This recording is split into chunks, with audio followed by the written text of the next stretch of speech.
خبریں آنا شروع ہو جاتی ہیں کہ ایپسٹین فائلز سامنے آئیں گی، ان کو ریلیز کیا جانا چاہیے۔ اب یہ بات پہلے بھی ایک دفعہ میڈیا میں آ چکی تھی، لیکن اچانک ہی کیا ضرورت پڑی، یہ ایک سوال تھا۔ یعنی کہ انڈر لائنگ پروسیس تو چل رہے تھے، اس سرفیس پہ اچانک کیوں آ گئے؟ کانگریس میں 24 لوگوں نے بل سپانسر کیا اور اس کو بڑے پیمانے پہ ایکسیپٹ کیا گیا۔ ایک مخالفتی، باقی سب نے اس کی حمایت کی۔ بہت سے حمایت کرنے والے اس کے اس لیے حمایت کر رہے تھے کہ وہ سمجھتے تھے کہ جینوئنلی واقعی اگر اتنے بڑے لیول پہ کوئی فراڈ ہوا ہے لوگوں کے ساتھ، اتنے بڑے لیول پہ بچوں کے ساتھ زیادتی کی گئی ہے، وہاں پہ قتل اور کیا طرح کی کہانیاں آ رہی ہیں سامنے، تو بجائے اس کے کہ کنسپریسی تھیوریز کو انٹرٹین کیا جائے، وہ فائل سامنے آ جائیں، جس نے جو کیا ہے وہ بھی سارا سامنے آ جائے گا۔ ناؤ اس بل کو سپانسر کرنے والے رو کھنہ اور اس طرح کے لوگ جو ہیں، ان کی دونوں باتیں ملتی ہیں۔ ایک طرف جے اسٹریٹ جو کہ اسرائیلی لابی ہے، اس کے پہ بھی ان کی باتیں ان کی حمایت میں ملتی ہیں، اور دوسری طرف فلسطین کے لیے آواز اٹھانے میں بھی رو کھنہ کی آوازیں ملتی ہیں۔ سو ایک سوال تھا کہ آخر رو کھنہ کیا ڈونلڈ ٹرمپ کو پھنسانا چاہتے ہیں؟ وی couldn't find any answer کہ کیا واقعی ایسی بات تھی، مے بی کچھ ایسی بات ہو، لیکن وی couldn't find any answer۔ تو ہم نے جو باقی 24 لوگ ہیں ان کو دیکھنا شروع کیا کہ کیا ان کا اسرائیل سے کوئی تعلق ہے، کیونکہ ساری بات کو کانٹیکس میں آپ نے سمجھنا ہے کہ ٹرمپ اسرائیل سے دور جا رہا ہے، مڈل ایسٹ کو ابینڈن کر کے کہ تم لوگوں کے مسئلے ہیں، تم اس کو حل کرو، اور اس کے بعد پھر ایپسٹین فائلز سامنے آتی ہیں۔ یہ دو حصے آپ نے اس سیاق و سباق میں دیکھنے ہیں، تو پھر آپ شاید کسی بہتر نتیجے پہ پہنچ سکیں۔ ناؤ ایپسٹین فائلز کا کوئی تعلق ہے اس دوری سے جو امریکہ، یعنی کہ particularly Donald Trump I should سے، اسرائیل کے ساتھ اختیار کرتا جا رہا تھا۔ یہ جاننے کے لیے ہم نے پھر جو باقی سپانسرز تھے ان کو دیکھنا شروع کیا کہ کیا ان کا اسرائیل سے کوئی لینا دینا ہے یا نہیں۔ تو نتیجے بڑے دلچسپ سامنے آئے کہ جو باقی سپانسرز ہیں، 24 میں سے ہم نے ایک بڑی تعداد کا ڈیٹا لیا، باقی کا آپ لے سکتے ہیں، لنک ہم آپ کو دے دیں گے کہ ان کے اسرائیل سے کیا تعلق بنتے ہیں۔ اب اپنی اسکرین پہ دیکھیے کہ اس بل کے سپانسرز کا اسرائیل سے کیا تعلق ہے۔ آپ کو اسکرین پہ نظر آ رہے ہیں سیتھ مولٹن، جنہوں نے ایپیک ٹریکر کا یہ سورس ہے خبر کا، کہ جنہوں نے اسرائیلی لابیز کا جو پیسہ ان پہ لگا ہوا ہے وہ ہے $7,84,000، $7,84,000، امیجن دیٹ۔ اس کے بعد ہمارے پاس جو نیکسٹ پرسنالٹی ہیں وہ ہے نینسی پیلوسی، بڑا معروف نام، $2.3 ملین ان کے ذمے ان کے نام آتے ہیں۔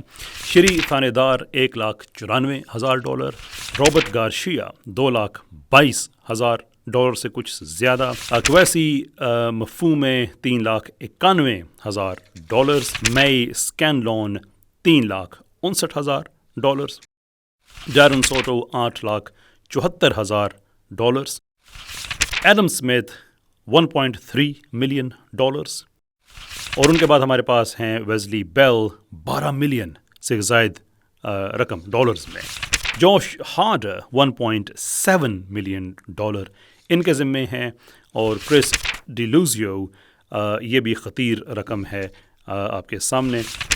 ایسے ہی $1,99,000 کا سم ہے جان اولزسکوی ان پہ، لیکن یہ بات یہاں پہ ختم نہیں ہوتی ہے۔ بریڈ شرمن ہے $4 ملین سے زائد ان کے ذمے لگے۔ You can imagine ladies and gentlemen کہ یہ وہ فگرز ہیں، یہ ان کچھ لوگوں کے ہیں جنہوں نے یہ بل سپانسر کیا۔ سو ایک سوال ہے کہ اچانک ہی وہ لوگ جو اسرائیلی لابیز کے بینیفیشریز ہیں وہ اس بل کے پیچھے کیوں پڑ گئے؟ یہ کہانی ہمیں اس وقت سمجھ میں آتی ہے، ایٹ لیسٹ جو سرکمسٹانشیل ایویڈنس ہیں، کہ جب اچانک خبریں آنا شروع ہو جاتی ہیں کہ ڈونلڈ ٹرمپ کا ان فائلز میں نام ہے۔ Donald Trump, President Trump, Donald Trump, President Trump, Donald Trump, President Trump, Donald Trump, President Trump. ایسی ای میلز آنا شروع ہو جاتی ہیں جس میں بچوں سے جنسی زیادتی کے حوالے سے براہ راست ڈونلڈ ٹرمپ کا نام آنا شروع ہوتا ہے۔ کئی خبریں اس پہ سامنے آئیں، اس کے اوپر امریکہ کے اداروں کے ریویو سٹارٹ ہوئے کہ کیا کچھ ایسا ڈیٹا تو نہیں ہے جس کا تعلق ٹرمپ سے ہو لیکن وہ چھپایا جا رہا ہو۔ خبروں پہ خبریں یہ آنا شروع ہو گئیں، یعنی آلموسٹ ایز ایف کہ یہ ساری بات ڈونلڈ ٹرمپ پہ ایکسکلوسیولی فٹ ہونا۔ بہت سے اور لوگ بھی شامل تھے اس میں، نام آئے، رچرڈ ڈاکنز وغیرہ سب آنا۔ اوبیسلی سب کا نام آنے کا مطلب یہ نہیں ہے کہ سارے کے سارے مجرم ہیں، لیکن ایک سوال پیدا ہونا شروع ہوا کہ وہ بل جس کو اسرائیلی لابی کے حمایت یافتہ ان کے بینیفیشریز لوگ لے کے آئے ہیں، اس میں سے عام خبریں ڈونلڈ ٹرمپ کے اراؤنڈ کیوں گھومنا شروع ہو گئیں؟ We don't know. اس کا کوئی ہمارے پاس کریڈیبل ایویڈنس نہیں ہے کہ ڈونلڈ ٹرمپ کو کس طرح سے کوہرس کیا گیا ہوگا، دیٹ از اگر یہ واقعی ایسا ہوا ہے، لیکن قرائن ہمیں یہ بتاتے ہیں کہ وہ ڈونلڈ ٹرمپ جو مڈل ایسٹ کو ابینڈن کر کے جا رہا تھا، وہ ڈونلڈ ٹرمپ جو اسرائیل کو آہستہ آہستہ آئینہ دکھا رہا تھا، وہ آئینہ وہ والا جس میں وہ گڈ بائی کہہ سکیں اپنے آپ کو دیکھتے ہوئے، ہری جھنڈی دکھا رہا تھا، was going away, all of sudden اس جنگ میں کود پڑا جو اسرائیل کی بڑے عرصے سے خواہش تھی کہ امریکہ کود پڑے۔ سو کیا ایپسٹین فائلز کا ایک اینگل یہ ہے کہ اچانک ہی اتنا بڑا رسک لیا گیا، بڑے بڑے نام، سائنس کی دنیا، آرٹ کی دنیا، ہالی ووڈ کی دنیا، سیاست کی دنیا، کتنے ہی ناموں کی قربانی دے دی گئی، وہ ڈیٹا ریویل کر دیا گیا، کیا صرف اس لیے کہ وہ ڈونلڈ ٹرمپ کو کان سے پکڑ کے اس جنگ میں دوبارہ لے کے آئیں، اس جنگ زدہ علاقے، اس ریجن میں، وار ٹورن مڈل ایسٹ میں دوبارہ لے کے آئیں جہاں سے وہ جانا چاہتا تھا؟